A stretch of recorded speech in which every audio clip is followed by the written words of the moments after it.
ব্যারাকপুর জেলার বিশ্ব হিন্দু পরিষদের পক্ষ থেকে আয়োজিত হলো মিছিল। বাংলাদেশের চিন্ময় কৃষ্ণ মহাপ্রভুর মুক্তির দাবিতে ব্যারাকপুর স্টেশন থেকে চিড়িয়ামোড় পর্যন্ত মিছিল করে পথে নামতে দেখা যায় বিশ্ব হিন্দু পরিষদের সকল কার্যকর্তাদের।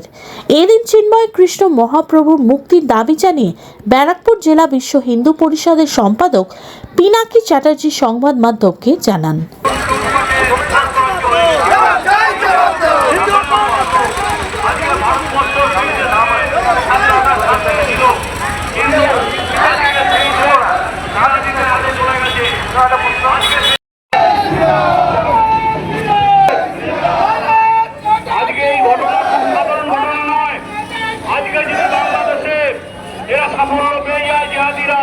আপনারা ভাববেন না পশ্চিমবঙ্গের সনাতনীরাও আরামে নিদ্রা যাবে।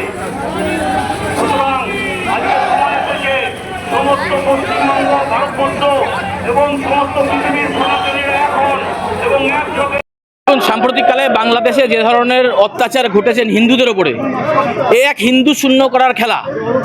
ঘর দোর ভাঙচুর, মন্দির ভাঙচুর, নারীদের সম্ভ্রম রক্ষা করা যাচ্ছে না। তো এই যে এক অন্যায়, তার আমরা প্রতিবাদ জানানোর জন্য আজকে আমাদের মিছিল সংগঠিত করেছি। এবং সনাতনী মঞ্চের যিনি প্রভু শ্রী চিন্ময় দাস ব্রহ্মচারী, ওনাকে যে অন্যায়ভাবে অ্যারেস্ট করা হয়েছে, ওনার নিঃশর্ত মুক্তির দাবি জানিয়ে বিশ্ব হিন্দু পরিষদ আজ রাস্তায় পথে নেমেছে। কর্মসূচি কি হতে চলে? যদি এরপরে আমাদের কোনো কাজ না হয় বা বাংলাদেশে ধরুন সাপোজ মনে করুন এরকম ধরনের ঘটনা আরও বৃহত্তরভাবে বেড়ে চলে, তাহলে আমরা আরও আন্দোলনের রাস্তায় নামতে বাধ্য হব এবং আন্দোলন বৃহত্তর হবে। পিনাকি চ্যাটার্জি, বিশ্ব হিন্দু পরিষদ জেলা সম্পাদক।